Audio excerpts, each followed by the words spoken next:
Papo de Porto 013, conectando pessoas e negócios, ampliando horizontes no setor portuário e comércio exterior. Patrocínio Wista Brasil, mulheres fazendo a diferença nos setores de shipping e trading.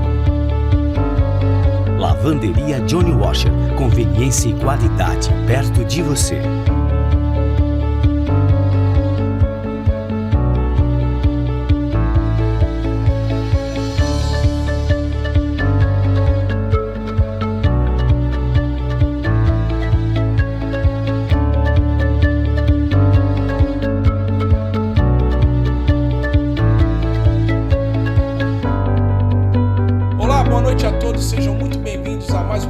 Papo de Porto 013.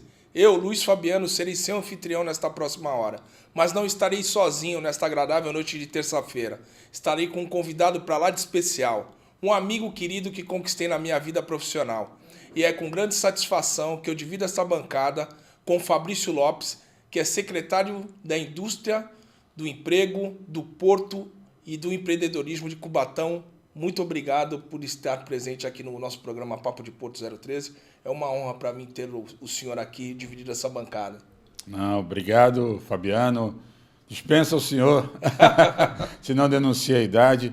Para nós é muito caro estar aqui, né? É uma satisfação imensa a gente ver o resultado do teu trabalho e poder, no dia de hoje, poder conversar um pouco mais sobre o que Cubatão faz hoje nesse cenário portuário na nossa região.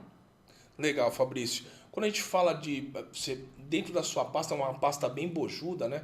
4 temas pesados. E aí a gente vai começar com o primeiro tema, que é a parte industrial, né? A gente vê que o Brasil, e até segundo relatos, deu uma estagnada em alguns processos, tem algumas restrições com relação à indústria. E aí eu quero saber o que Cubatão está fazendo para que haja uma transformação, lógico, para melhor, tendo em vista que a gente tem grandes players no mercado que fornecem insumos, né, para o mercado global. Mas o que Cubatão, que é berço industrial, está fazendo para que seja combatido e seja elevado a situação de Cubatão, da indústria de Cubatão, que carece aí de algumas possibilidades aí de colocar no mercado o seu produto?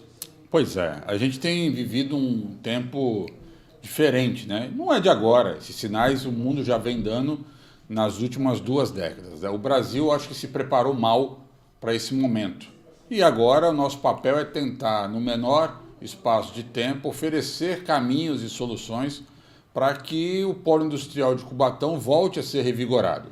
Quem conhece o polo sabe que nós somos um polo fortemente focado na indústria de base.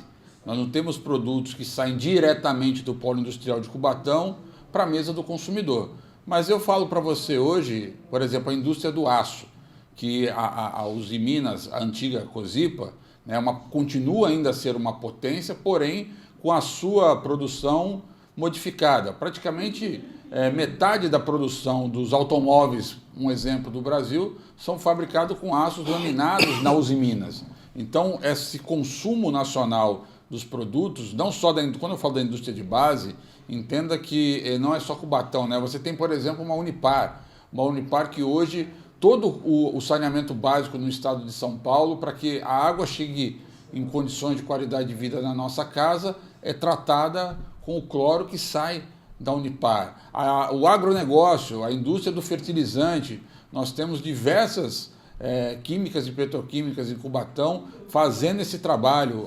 Todo gasolina de aviação que abastece os helicópteros e os aviões de pequeno porte, 11% do refino nacional de toda a produção de petróleo do Brasil refinado em Cubatão. Então você imagina, tudo isso gerando emprego para todas as nossas cidades aqui da região, um polo que se fortificou muito nos anos 50 e nos anos 60, sendo ele grande propulsor do desenvolvimento da nossa região juntamente com o Porto de Santos, só que o mundo mudou, a globalização chegou e diversos produtos que poderiam ser produzidos a partir dos insumos saídos do polo industrial de Cubatão, hoje chegam de outros países, né? Então nós temos milhares de automóveis que chegam aqui já produzidos, nós temos uma importação fortíssima na questão dos fertilizantes, nós temos, por exemplo, produtos de limpeza, produtos de beleza, que poderiam estar usando insumos que saem do nosso polo industrial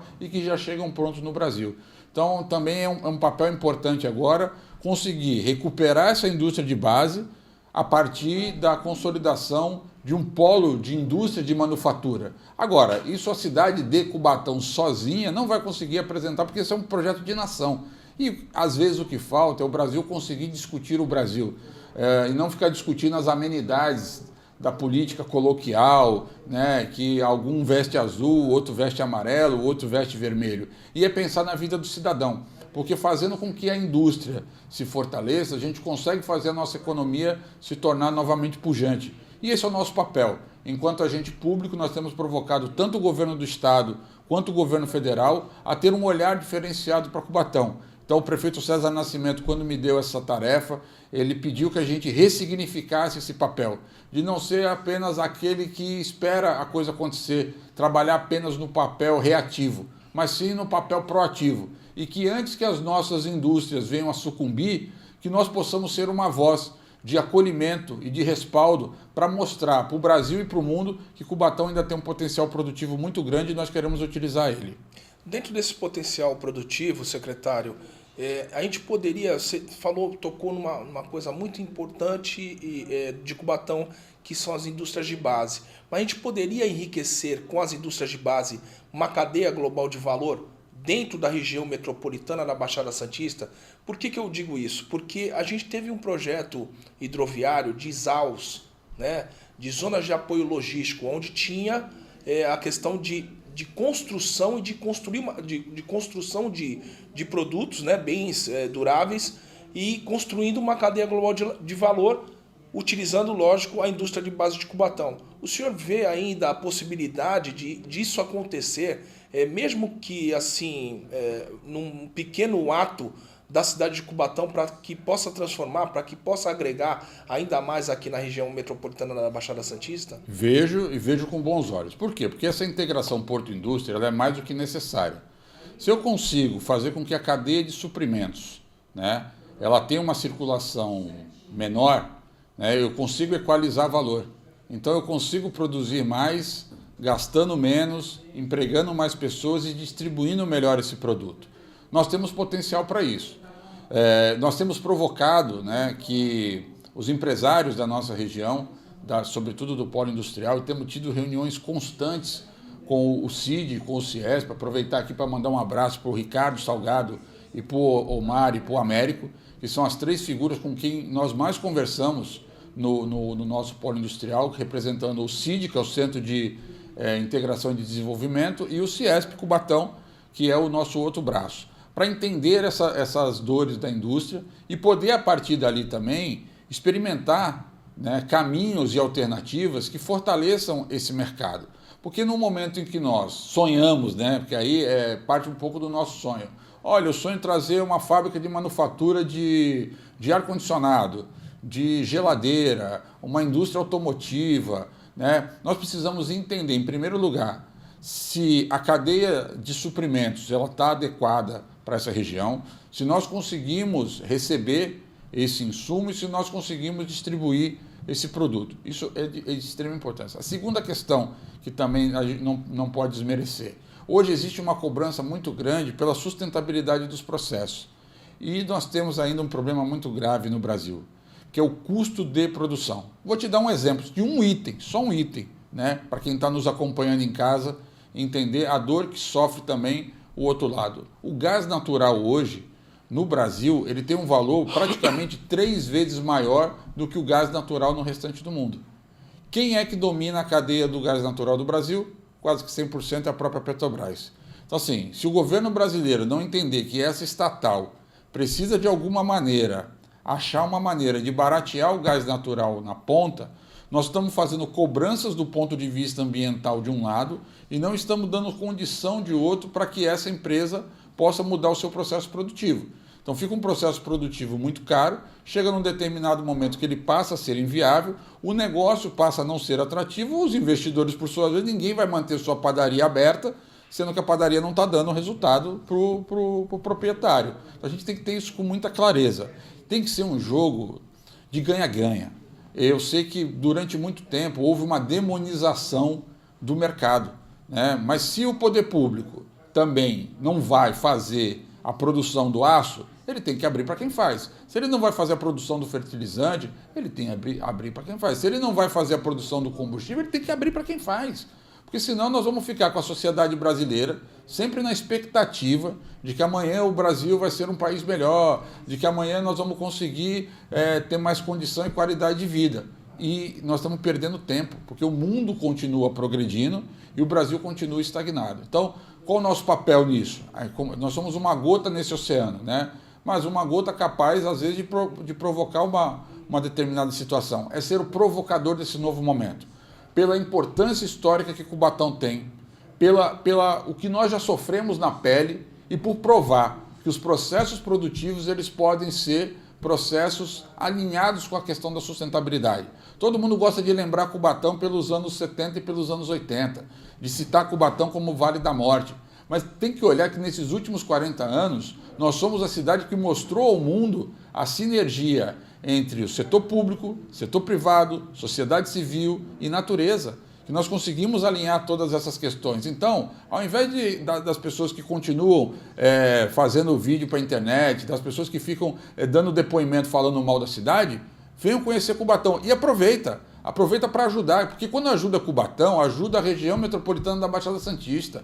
Eu desafio quem está em casa, que não tem alguém que tenha trabalhado, conhecido no seu hall de amigos ou de familiares, que não tenha trabalhado no polo industrial de Cubatão, tá? Sabe? Porque o polo industrial de Cubatão foi uma das grandes fábricas de grandes profissionais para a nossa região, sobretudo a refinaria Presidente Bernardes e a Companhia Siderúrgica Paulista. Então, o desafio está colocado. Fazer, como você disse, essa conexão, essa agregação de valor. Agora, para isso, a gente precisa ter a segurança de que, nacionalmente, estadualmente, a gente tem lastro para poder capitanear essas questões, inclusive buscando recursos e investidores internacionais. Eu acredito muito nisso. Secretário, é bom lembrar também que eu acho inadmissível, eu acho um absurdo. O Brasil é o segundo maior exportador de minério do mundo e a gente continua importando aço da China. Então, isso não cabe dentro de mim com a potência que a gente tem, com as jazidas que a gente tem.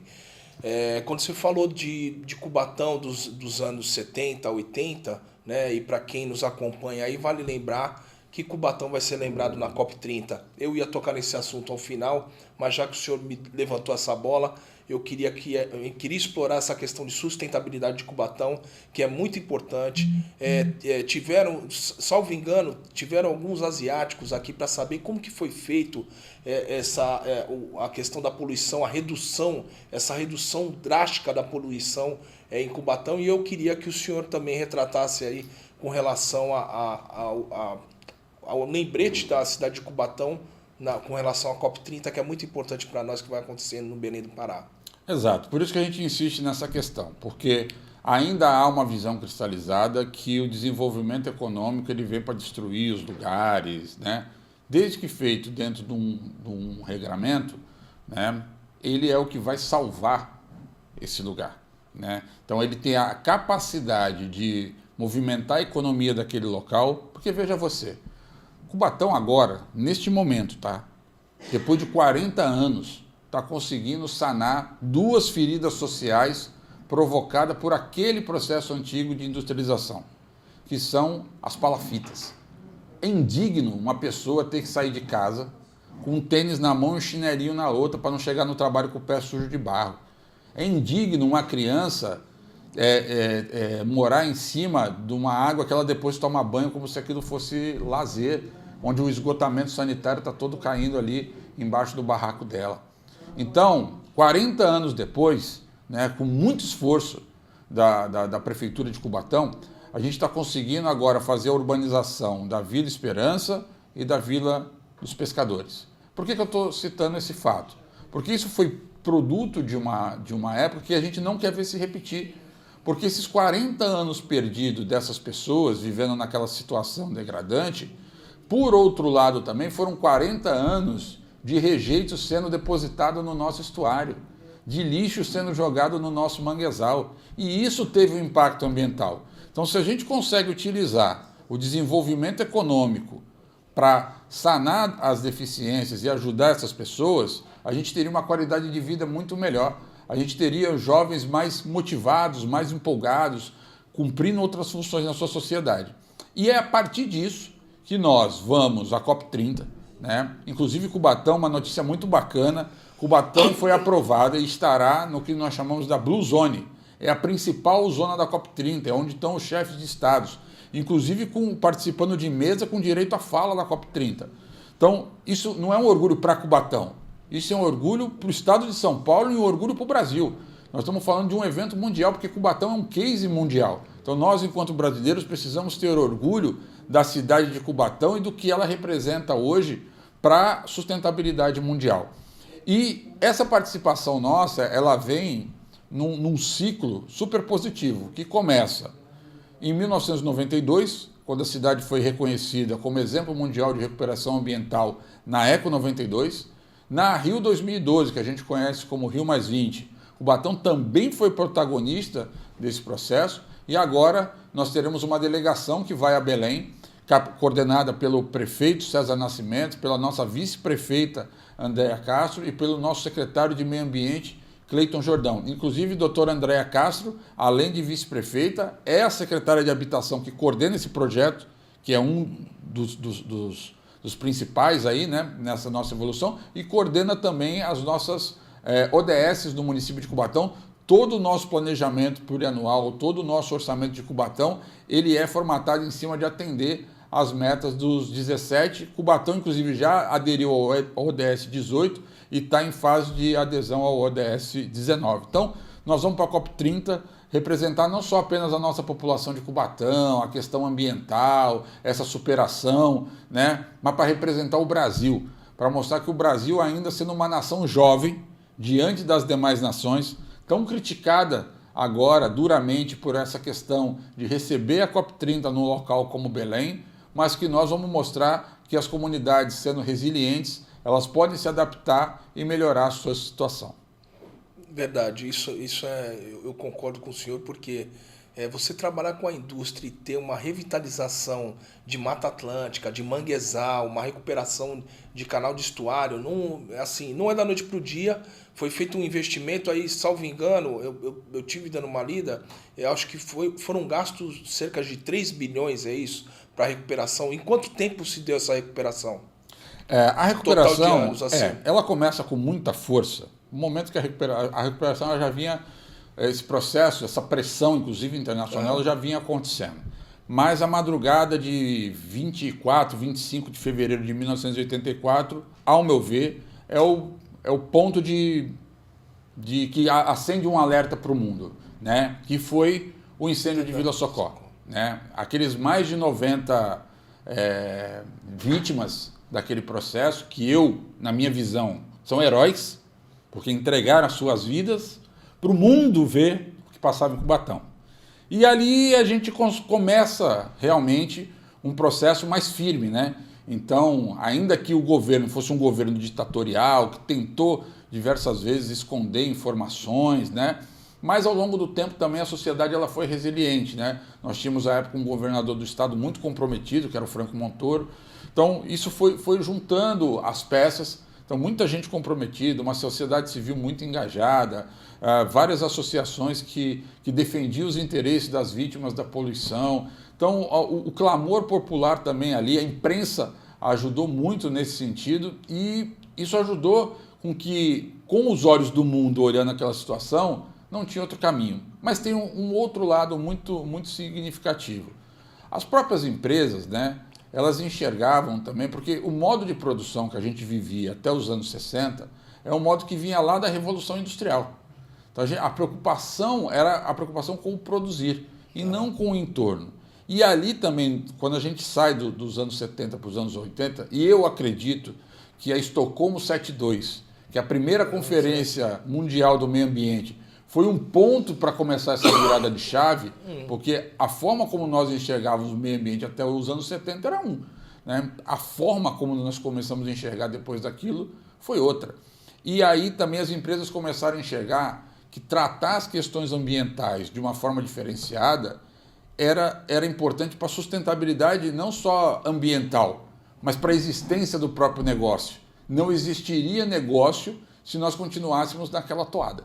Então, foi de suma importância também essa mudança de perspectiva, tanto que hoje o Brasil é um case, e aí tocando no outro assunto que você falou, hoje Cubatão é uma cidade que recebe pessoas do mundo inteiro para vir entender como é que isso acontece. Eu até brincava com uma situação, a COP27, se não me falha a memória, que toda COP ela acaba tendo um assunto que ganha uma relevância maior. Esse já se mostrou que o assunto que vai ganhar maior relevância é financiamento. Tá bom, nós temos várias metas ambientais, sociais a serem cumpridas. Como paga? Então nós temos que entender como é que fecha essa conta. Na COP27, se não me falha a memória, o principal assunto era como reduzir os elementos particulados na atmosfera. E aí eu brincava com a situação, vem Cubatão que a gente mostra para você.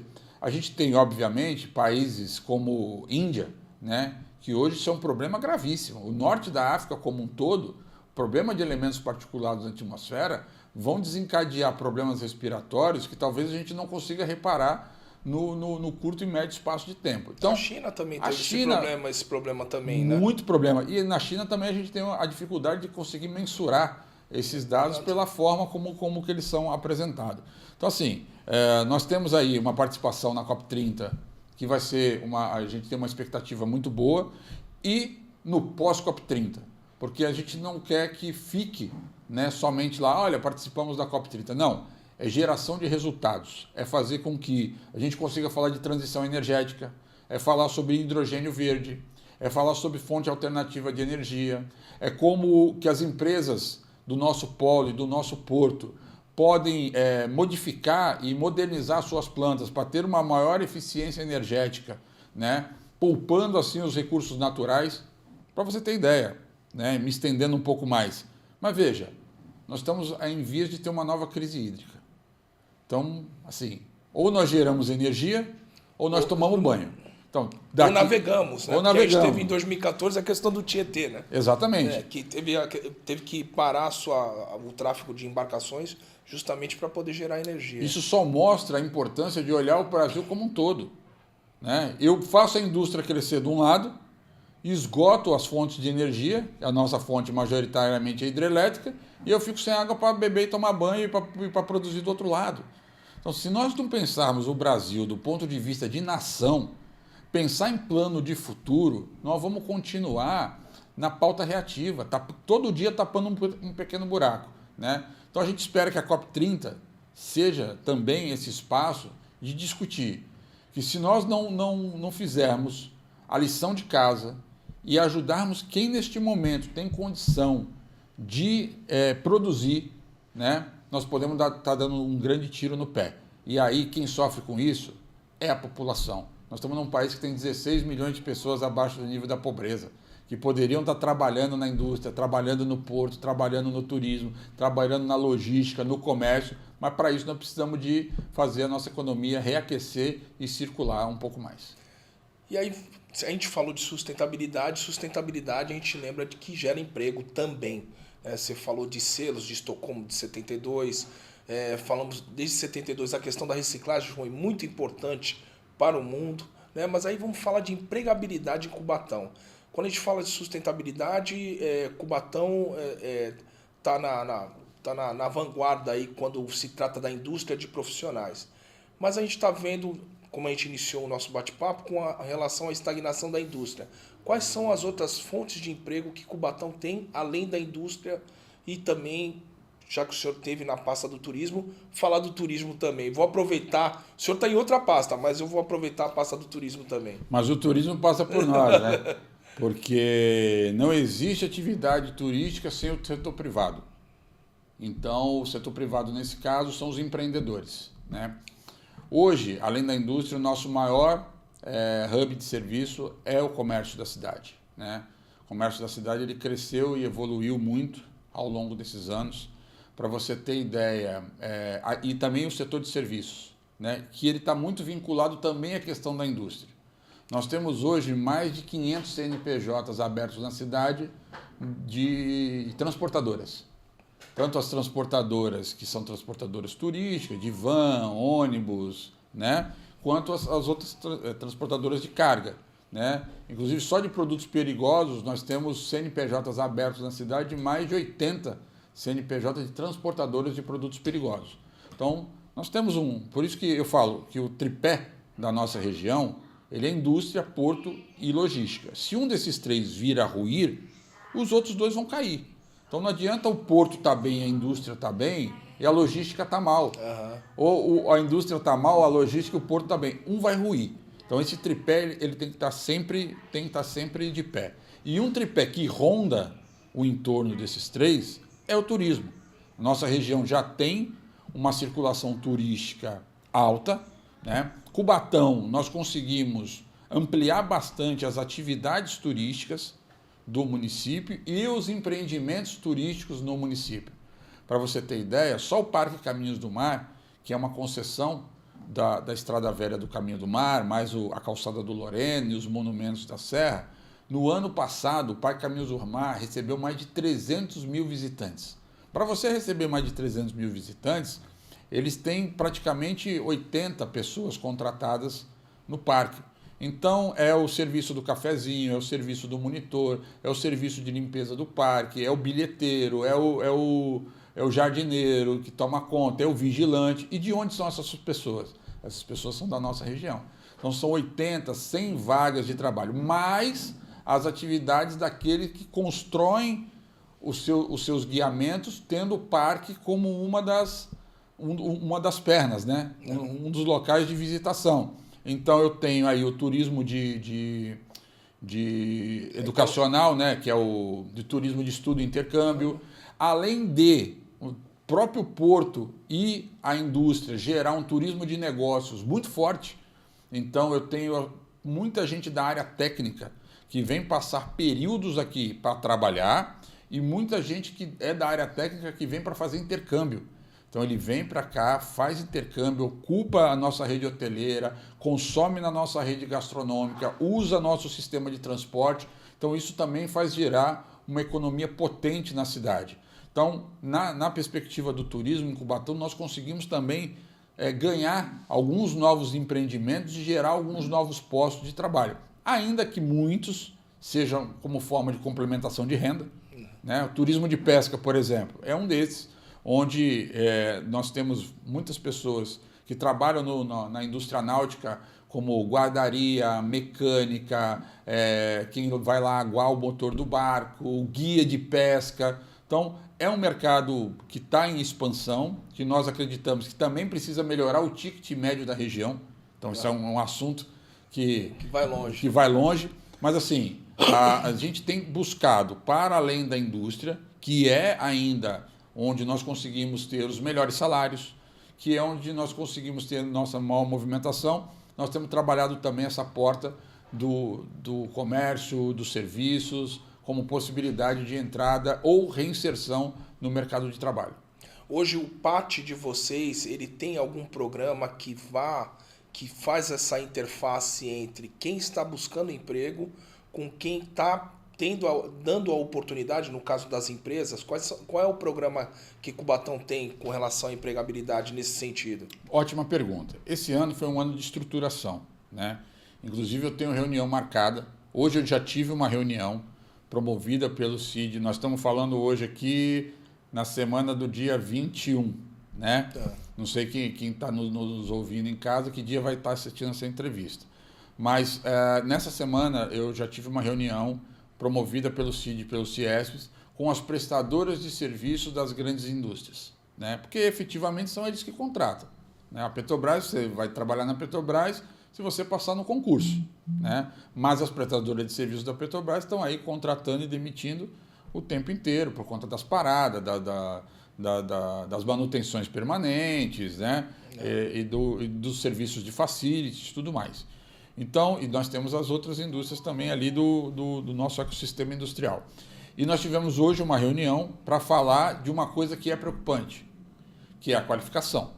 Então, nós precisamos entender efetivamente qual a qualificação que é necessária para que a gente possa formatar e envelopar os cursos para inserção e reinserção no mercado de trabalho. Obviamente que é importante ressaltar que, às vezes, os contratos vedam, né, a entrada de pessoas sem experiência no perímetro de área, né, que tem contrato que não aceita a entrada de aprendizes para fazer parte do time das empresas.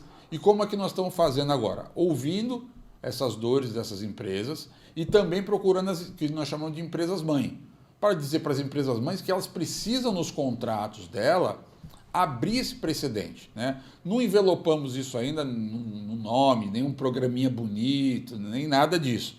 Mas esse trabalho ele já vem sendo executado. Qual é o nosso objetivo? Né? A gente já tem os primeiros dados e, a partir do ano que vem, nós queremos que esses dados eles sejam elencados mês a mês, para que essa curva de tendência, tendo em vista que nós estamos para receber na região várias grandes obras, entre elas a planta de bioQAV da Petrobras, entre elas o túnel Santos-Guarujá, entre elas o terminal de passageiros do Valongo, entre elas o funcionamento do aeroporto, entre elas o Tecon 10, ou seja, se nós não trabalharmos um programa eficiente, vai faltar profissional no mercado. E aí nós vamos ter um outro problema. Podemos ter uma vinda de profissionais para cá. Ou um êxodo de profissionais para outros lugares. Ou um êxodo de profissionais para outros lugares. Isso pode criar um descompasso. O que nós queremos agora? É priorizar que quem está aqui tenha as condições de disputar essas vagas no mercado de trabalho. Se não quiser a vaga, tudo bem, né? E aí tem N fatores, né? Inclusive, o professor Daniel Divino, do Senai, apresentou um estudo muito bacana, falando, esse tinha um enfoque na questão da construção civil. Que quando a gente olha, a gente fala, mas a construção civil é para construir prédio de apartamentos. Não, a indústria se utiliza muito dos profissionais da construção civil. E aí nós temos lá quais são as métricas, né, que eles enxergam para entrar no mercado, sobretudo os mais jovens, para entrar no mercado de trabalho.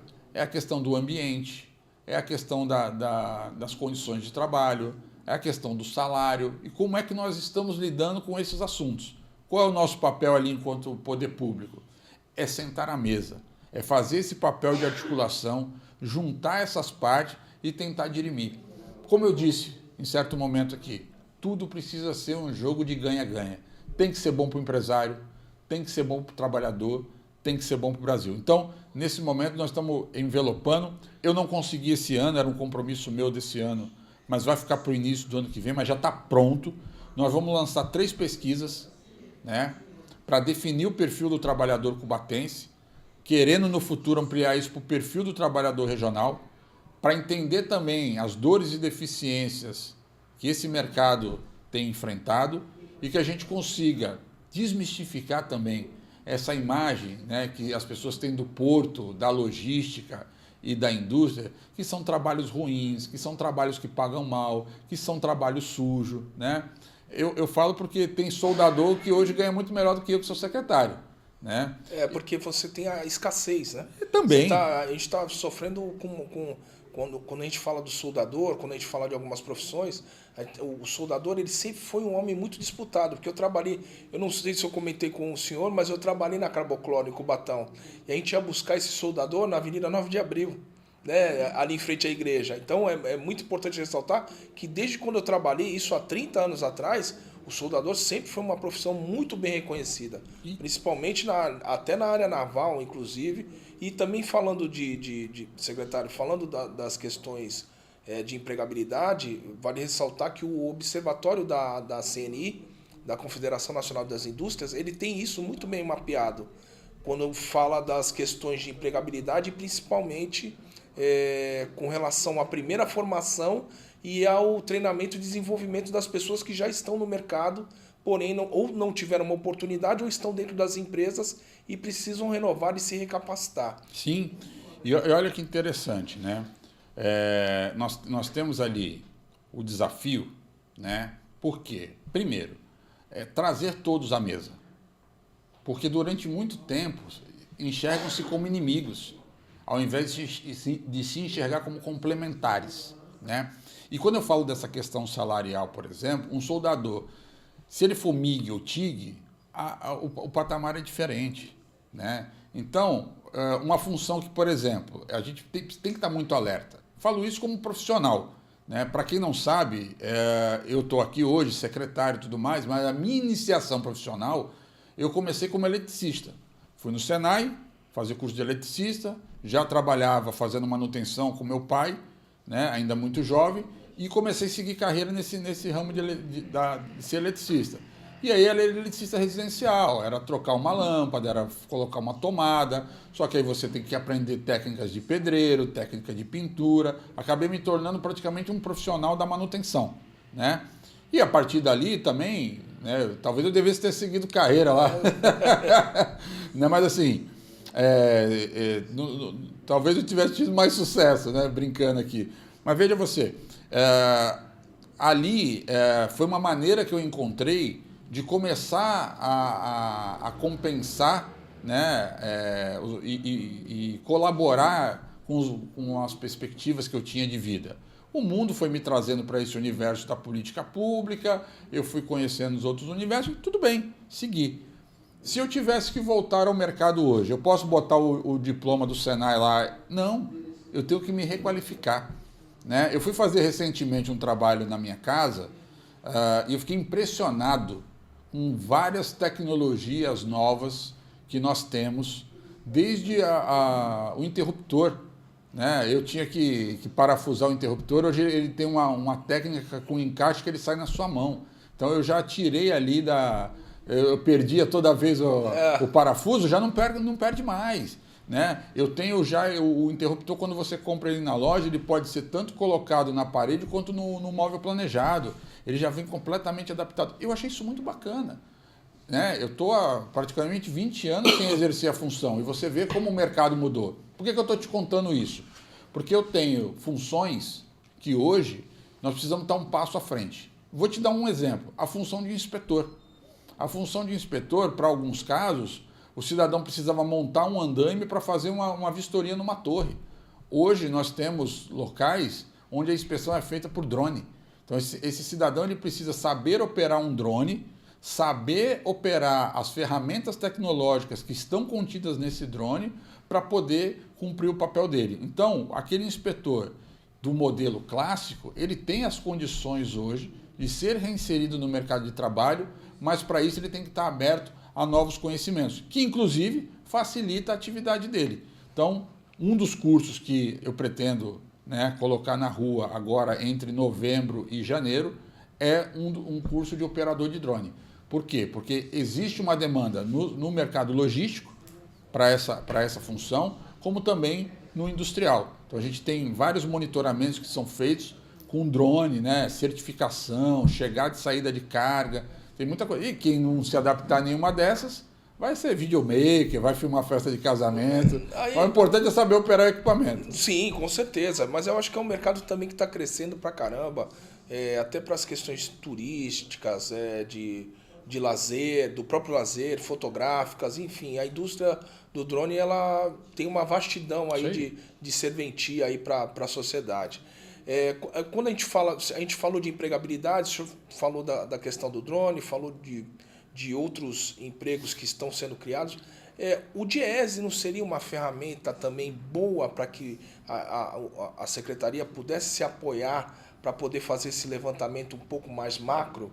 Né? Porque eu citei aqui o Observatório da Indústria e eu me lembrei do Diese. Me lembrei do Diese por conta do meu trabalho, do Porto, né? Tanto os operadores portuários como sindicatos e federações utilizam essa ferramenta. Não seria uma ferramenta boa de apoio? Nós utilizamos.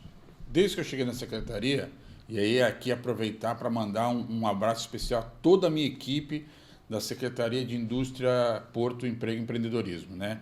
Em especial o Rogério Vieira, que é servidor de carreira, né? Há mais de 10 anos está lá. E, em nome do Rogério, eu quero parabenizar toda a equipe da minha secretaria, mas o Rogério tem sido um braço importante da nossa secretaria no que condiz a essa mensuração de dados. E olha que legal. Nos dados da CNI, que nós também, né, assim como a gente usa os dados do DIEESE, Fundação Vanzolini, FGV, Senai, né? Estou recapitulando aqui, porque assim, a gente tem tabulado esses dados e cruzado esses dados. Obviamente, são dados que parametrizam nacionalmente. Por que que eu falei da pesquisa? Que eu preciso trazer isso para a nossa realidade. Cruzar com o nosso dado da realidade local, né? E aí será de suma importância a voz do trabalhador, a voz dos sindicatos, e tanto dos patronais quanto de trabalhadores, e a voz das empresas, né? Para que a gente possa fazer esse cruzamento de dado e aí fazer aquele meme, né? Expectativa versus realidade. Né? Então, nós vamos ter que fazer esse exercício. Talvez o resultado que venha pode não agradar alguém, mas o não agradar alguém é aquela brincadeira de eu não vou no médico porque ele sempre disse que eu estou doente. Mas se você souber que está doente, é uma maneira de você prever e se cuidar. Então, nós temos utilizado. E aí, nos últimos dados da CNI que nós tivemos acesso, olha que impressionante. A própria CNI, ela prospecta para o próximo quinquênio que o setor que mais vai crescer é a logística. Entendeu? Olha que bacana, né? Não à toa, foi baseado nesses dados da CNI que nós passamos a nos aproximar do SESC-Senat. Cubatão sempre teve uma relação pouco afastada do SESC-Senat, a nossa relação sempre foi muito forte com o Senai. Relação, inclusive, que vem sendo fortalecida ao longo desse último ano. E nós passamos a aproximar do SESC-Senat. Por quê? Porque a própria indústria já aponta que hoje o grande ponto de crescimento pode ser a logística. E eles apontam como que isso impacta na vida da indústria, né? Então, nós enxergando isso, porque às vezes a gente enxerga a logística só como caminhão transitando na estrada, né? É uma coisa muito maior. É muito maior. Né? Vai do caminhão na estrada, vai da entrega do produto, vai do motoboy, vai do estoquista de um supermercado, né? Vai do operador de empilhadeira dentro de um atacadista. Tudo isso está dentro desse grande hub que é a logística. E que, por sua vez, dentro das próprias fábricas das nossas indústrias, se não funcionar, a indústria não consegue. Para fazer funcionar a cadeia de suprimentos dentro da própria fábrica, ele vai precisar essencialmente da logística. Então, a CNI trazer esse dado para nós foi muito importante e a gente espera também que no próximo ano a gente consiga colocar isso no formato de observatório.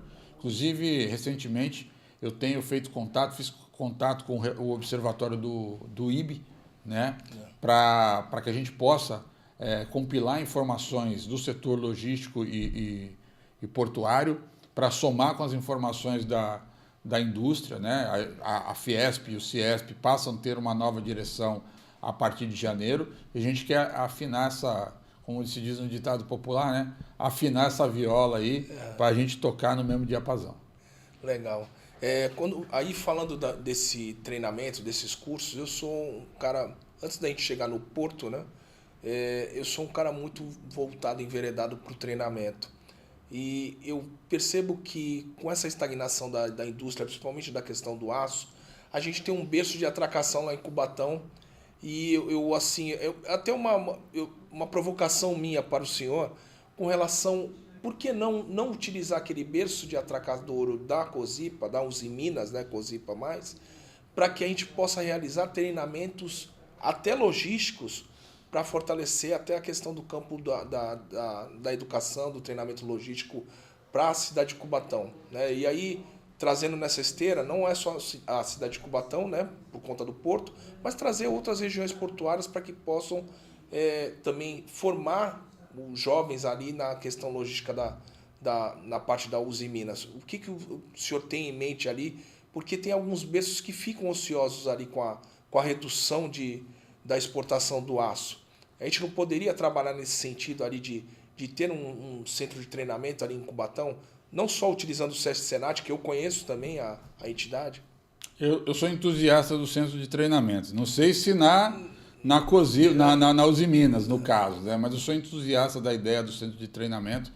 A gente tem feito conversas constantes com a Usiminas, falado tanto da questão industrial, desse desafio que nós temos hoje de fazer com que o aço chinês que está invadindo o Brasil, né, tenha uma medida por parte do governo federal, porque senão nós vamos quebrar a indústria de siderurgia nacional e o impacto disso pode ser catastrófico. Depois, para recuperar isso, pode ser inviável, né? A China cresceu muito nesse mercado, o Brasil continua com a mesma produção de 20 anos atrás, a China praticamente triplicou a sua produção e ela coloca aço no mundo com uma força muito grande e fazendo isso explorando muitas vezes a nossa fonte de minério, sobretudo no Pará.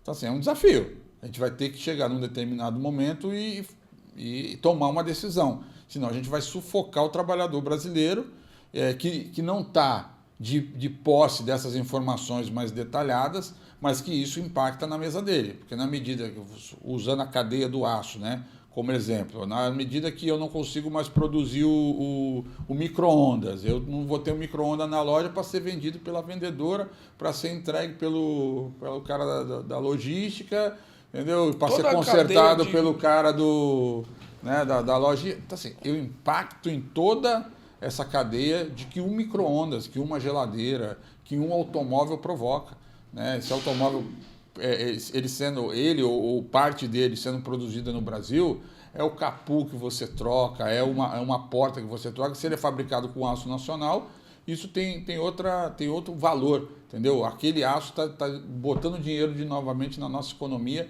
e está fazendo a coisa girar, né? Então, eu sou um entusiasta dessa questão. Aí a segunda questão é a questão portuária, né?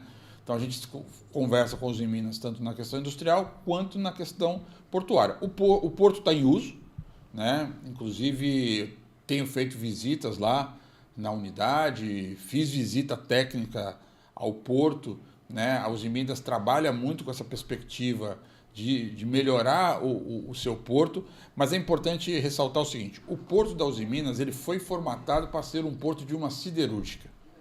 Então, a chegada do minério, do carvão, a chegada de chapa grossa, bobina, etc. e tal. Na medida em que o mundo muda, né, agora é o momento de fazer esse porto também se modificar. E, para isso, são necessários investimentos. Então, não é só uma empresa que hoje enfrenta esse desafio que eu te comentei do aço, para ela botar a atividade portuária para funcionar, ela precisa alinhar com seus investidores, porque isso não é algo que custa menos do que R$500 bilhão. Não custa. Então você precisa fazer o descomissionamento do que está lá, né, nesse porto, né? Já tem um processo muito adiantado da questão de revitalização do calado, né? Nós temos a Uzi Minas de um lado, a VLI do outro, né? Fazer com que novas operações possam ser operadas lá também requer novos equipamentos, novos investimentos no porto, e o que nos deixa feliz, né? Que recentemente nós nos reunimos com a direção da Uzi Minas, isso está no radar deles. Esse ano eles tiveram um avanço significativo, que foi a criação de um departamento para assuntos portuários dentro do ecossistema, né, Uzi Minas. E aí eles operam 2 portos, né? Um porto compartilhado em Vitória, que é um porto específico, que é Uzi Minas, ArcelorMittal e Gerdau. Que é o Porto de Tubarão, né? E que só é um porto dedicado. Isso. Então, assim, para não ter ociosidade, as 3 utilizam. Então, eu tenho a chegada de insumos feita nas correias, eu consigo, as correias transportadoras, levar o minério para o ambiente de estocagem. Então, é um porto formatado para isso. Para a Uzi Minas poder utilizar o porto dela da forma como nós almejamos, precisam ser feitas algumas intervenções lá. Nós torcemos e sempre nos colocamos à disposição para que isso seja no prazo mais curto possível, né? Do que depender da nossa parte, de não atrapalhar a vida do industrial e que ele queira a nossa ajuda, seja fazendo uma interlocução com o Ministério do Desenvolvimento Econômico, ou então fazendo uma interlocução com a Secretaria de Desenvolvimento do Estado, ou fazendo interlocução com algum agente internacional, algum investidor, algum fundo. Eles que vão dizer. Da nossa parte, nós estamos nos colocando à disposição e sempre que podemos, ressaltamos e reforçamos a importância da manutenção deles no território, pelo aquilo que eles já representaram um dia e que podem representar no futuro. Ali a gente tem a tempestade perfeita. A gente tem a Usiminas ao lado da ferrovia, ao lado da rodovia e a Usiminas com o porto. Não seria viável a gente também trabalhar a questão da cabotagem no sentido de ter ela ali no porto? Isso seria uma ideia. E um outro pensamento dentro desse questionamento que no Porto de Tubarão as 3 utilizam o mesmo porto, há a possibilidade dessa joint vir para cá, para Cubatão, para poder fazer o mesmo sistema que ela faz lá em Vitória? Eu não vejo. Não vejo por um simples motivo, porque eu só tenho essa siderúrgica aqui. Eu não tenho outra siderúrgica aqui, né? Que é diferente deles pela proximidade que existem, né, das unidades e pelo modal férreo também, que eles têm uma maior facilidade de fazer o escoamento desse minério e dessas chapas grossas que chegam lá pelo Porto do Espírito Santo. Agora, a gente tem aqui a possibilidade, né, de ampliar, porque a cabotagem ela já existe. Inclusive, parte das chapas grossas que vão para a Usiminas, não é segredo, porque está aí publicado, vem do Ceará, por exemplo. Né? Então, P100, a Usiminas Cubatão lamina chapas grossas que saem da siderúrgica de P100. Né? E depois, chapas grossas dessas são distribuídas para o Brasil inteiro, inclusive voltando para Pernambuco, e indo lá para Goiânia para abastecer a indústria automobilística. Isso é bacana, né? Então, a cabotagem, nós acreditamos muito na cabotagem. O Brasil ainda é um país que tem um preconceito, não sei porquê, muito grande com a navegação. Não sei qual é o trauma que a gente tem, né, com a questão da navegação, que nós seja tanto no modal marítimo quanto no modal fluvial interno nosso, poderia ser bem melhor aproveitado, tanto por transporte de carga quanto por transporte de passageiros. Né? Basta você ver o desafio. Né? Recentemente eu estive acompanhando o prefeito no porto de Marseille e no porto, no complexo, né, do Aropa Port, que é Havre, Le Havre e Marseille. Havre, Rouen e Paris. Né? Paris. Isso. Marseille acho que está um pouco... diminuiu a questão de... Marseille está do outro lado. Questão logística. Né? Essa questão todo o Rio Sena, entre Le Havre e Paris, além dos restaurantes flutuantes que a gente vê, aquele requinte, a foto do Instagram, passa também uma barcaça carregando container, entendeu? Sem preconceito nenhum, no centro de Paris. É você tirando foto da Torre Eiffel de um lado e a barcaça passando com o insumo que vai abastecer a casa das pessoas ou que vai gerar a exportação. Eu não sei qual é o problema que a gente tem aqui. Parece que a gente tem um preconceito, que a gente não gosta, né, do modal hidroviário, marítimo e fluvial. Eu penso que a gente tem que falar mais nesse assunto, né, porque ele pode servir, nesse momento que a gente preza tanto pela sustentabilidade, para reduzir uma carga imensa de grandes viagens que são realizadas hoje. Com isso, nós damos mais qualidade de vida para o caminhoneiro, porque ele tem condição de fazer mais viagens, ganhar mais fretes, estar mais próximo de casa, numa operação mais sustentável, assim, se dá mais e facilitando a vida e reduzindo o custo. Olha que bacana isso. Mas é um assunto que eu acho que a gente ainda precisa de muita maturidade ainda, mas nós não vamos parar de falar. Como eu disse no início, Cubatão é uma gota nesse oceano. Então nós vamos fazer um esforço de que, se tiver que gritar, nós vamos gritar juntos, né? Contem conosco.